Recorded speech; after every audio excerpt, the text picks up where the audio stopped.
The Players Association responded with a counter proposal, and at the end of the day, it was one big spit in the owner's face. After grandstanding, after wasting time, after stalling for the last 2.5 months, the players finally decide to actually negotiate. After 2.5 months of silence, the WNBA Players Association finally submitted a counterproposal that looked like actual negotiation, and the owners rejected it before the ink dried. February 16th, 2025, that's the date this all came to a head. But here's what nobody's talking about. This proposal should have arrived in December, and that timing mistake might cost players everything they've been fighting for. The WNBA Players Association submitted a counterproposal to the WNBA this afternoon. Sources said they made concessions on revenue share percentage and on housing. Now, people first saw this news before the details came out and said, oh, wow. Oh, maybe we're making some, maybe this is some real, maybe they really made some big concessions here. Well, you start looking around and you realize the concessions weren't that big. Let's break down what actually happened. The players dropped their revenue share demand from roughly 30% down to an average of 27.5% over the life of the deal. They lowered their salary cap request from $10.5 million to just below $9.5 million. On paper, that looks like compromise. But watch what the owners were doing during those same 2 months. The league raised their max salary offer from $800,000 all the way to $1.3 million. They bumped the median salary from $440,000 to over $500,000. They moved $4 million on the salary cap. The players? They moved $1 million. Who's actually negotiating here? Well, we were already made aware that the owners were going to start phasing out the housing.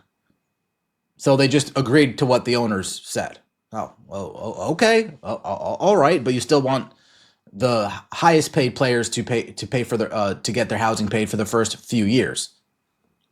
Conveniently left off here. The Players Association new proposal seeks an average of 27.5 gross revenue over the course of the new CBA. Now here's where the housing situation gets interesting. The players proposed a phase-out system where teams wouldn't have to provide housing for highly paid players in the later years of the deal. Sounds reasonable, right? Except the owners had already proposed phasing out housing. The players just agreed to what was already on the table, then added a catch. They still want team-provided housing for everyone, including max contract players, for the first several years. Think about that for a second.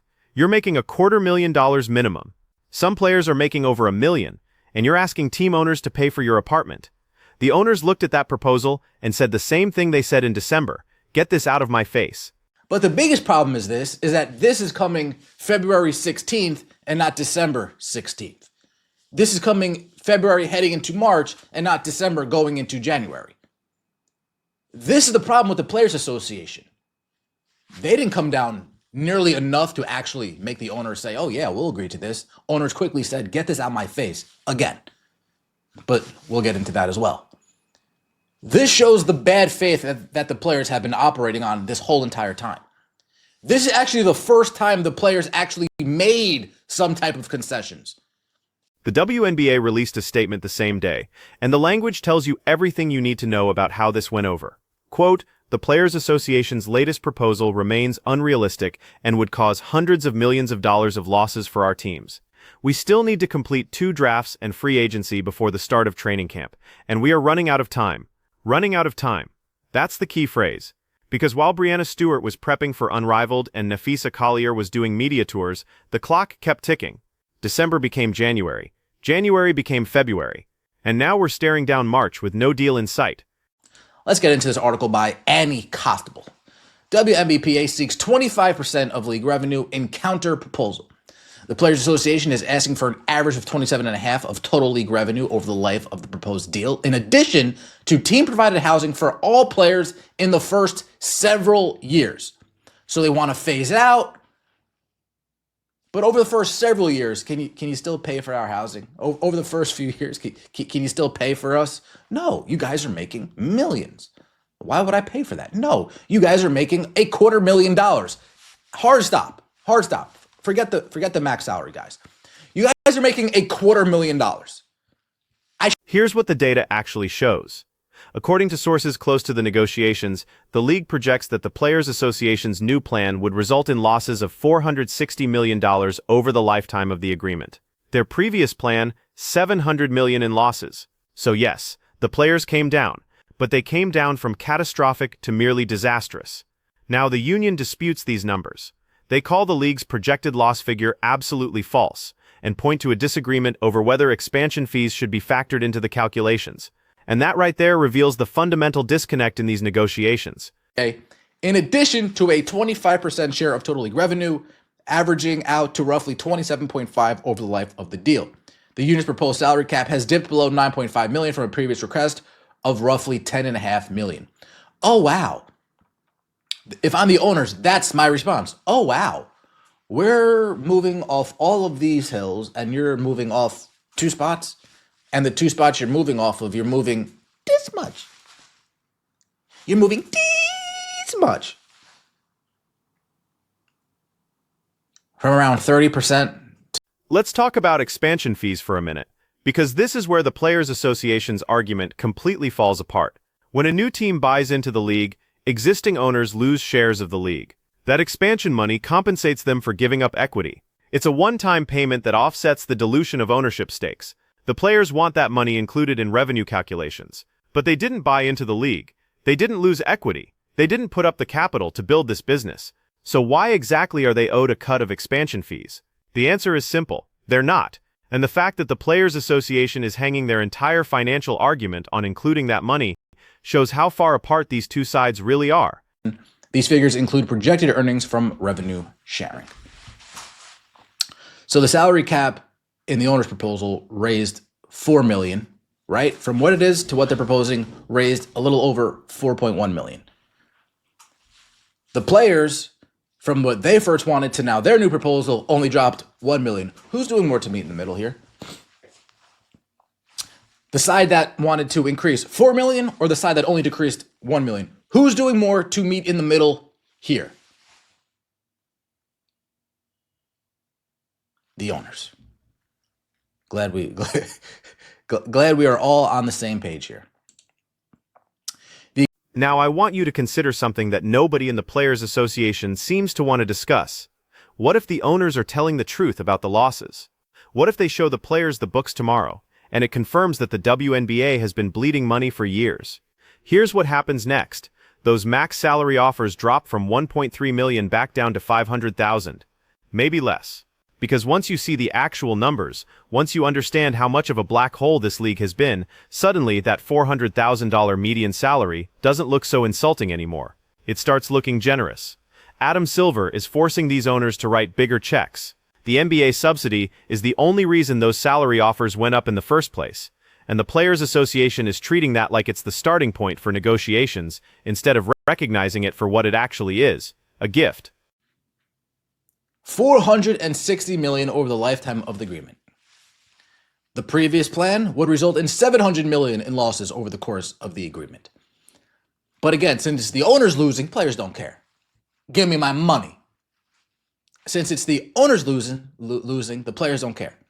The union believed its revenue sharing model would still put the league in a profitable position, a separate source close to negotiation said, and called the league's projected loss figure absolutely false, citing a difference in whether expansion fees are factored into those calculations. Why are players owed expansion fees?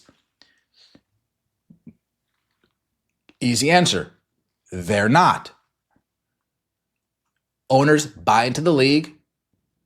Existing owners lose shares of the league.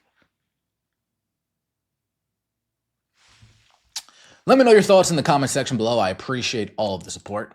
Let's zoom out and look at what's really at stake here, because this goes way beyond salary numbers and housing stipends. The WNBA is at a critical inflection point. Caitlin Clark's rookie season brought record ratings. The league signed new media deals. Expansion teams are paying $300 million for the privilege of losing money alongside the existing franchises. There's genuine momentum for the first time in years, and the Players Association is about to squander it. Because here's what happens if this drags into March, into April, into May, the draft gets delayed, free agency gets delayed, training camps get delayed, and every single day that passes without a deal, casual fans lose interest. Media coverage shifts to the NBA playoffs. Sponsors start getting nervous about their investments. The momentum dies. This is the Players Association's leverage window, and it's closing fast. December was the time to make real concessions. January was the time to show good faith. February is when you should be finalizing details, not just starting to negotiate. And here we are, mid-February, with the players finally submitting a proposal that even looks like negotiation, and the owners are already saying it's not enough. The Players Association wasted 2.5 months sending proposals that were identical except for punctuation changes. They grandstanded. They wrote emotionally charged public statements. They positioned themselves as fighting for fairness and equity, and the whole time they weren't actually negotiating. Now let's talk about what the owners have actually put on the table, because the Players Association doesn't want you focusing on this part. Higher 401k contributions. Recognition payments for retirees. Essentially thank you money for players who built this league. Team staffing requirements to ensure better support systems. A pregnant player trade consent clause, so players have control over their situation during pregnancy. Reduced marijuana testing. Codified charter travel. Increased performance bonuses. These aren't small things. These are significant quality of life improvements and long-term financial benefits. But they get lost in the conversation because the Players Association keeps hammering on revenue share percentages and housing for millionaires. Here's the reality that nobody wants to say out loud. The players have more power in these negotiations than they've ever had before, and they're blowing it. They have public support. They have momentum from record viewership. They have expansion money flowing into the league. They have leverage. And instead of using that leverage strategically, instead of making smart concessions in December that would have forced the owners to move even further, they wasted it on PR stunts and identical proposals. They let Breanna Stewart and Nafisa Collier focus on unrivaled instead of locking down the CBA that actually matters for the next 5 to 6 years. The owners moved $4 million on the salary cap. The players moved $1 million. The owners proposed a max salary increase of $500,000. The players came down 2% on revenue share. Who's actually trying to make a deal here? And now we're in this position where the season itself is at risk. The WNBA needs to complete 2 drafts, the expansion draft and the regular draft. They need to run free agency. They need to give teams time to build rosters and hold training camps.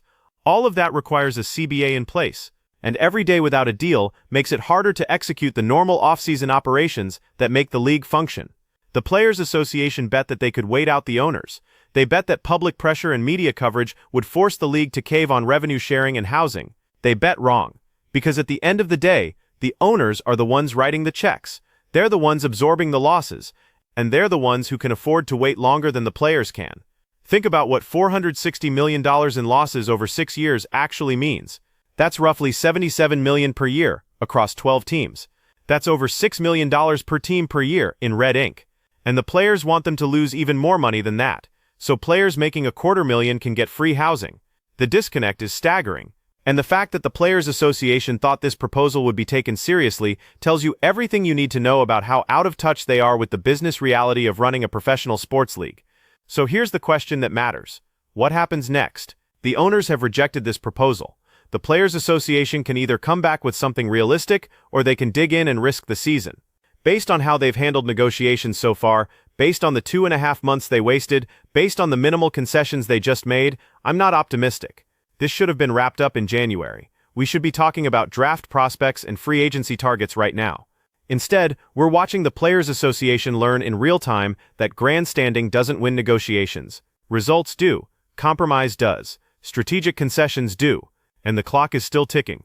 What do you think the Players Association should do next? Cave on revenue sharing and get the best deal they can on everything else? Or hold firm and risk delaying the season? Because those are the only 2 options left, and they're running out of time to choose. Let me know in the comments.